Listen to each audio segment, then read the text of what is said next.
Direct स्पीचचे indirect speech करताना सुरुवातीला उतरण चिन्हातील वाक्य ॲसर्टिव्ह सेंटेन्स करून घ्यावे लागते. मग ते वाक्य WH टाईप असो किंवा व्हर्बल क्वेश्चन असो त्याचं ॲसर्टिव्ह सेंटेन्स करून घेणे. ॲसर्टिव्ह म्हणजे विधानार्थी वाक्य म्हणजे साधं वाक्य कर्ता कर्म क्रियापद असलेले. Example, she is a doctor. WH type question. Example, what is your school name. या वाक्याचे ॲसर्टिव्ह सेंटेन्स करून घेणे. Assertive, what your school name is. हे काय झालं, ॲसर्टिव्ह झालं.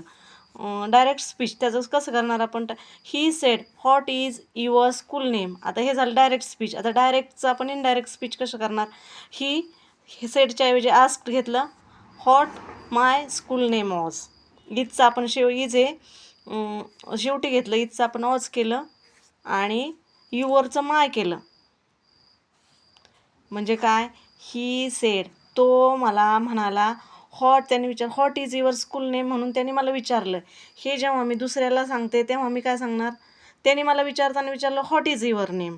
पण मी दुसऱ्याला सांगताना काय सांगणार, त्याने मला असं विचारलं की what is my school name म्हणून इथं युअरचं काय झालं, माय झालं.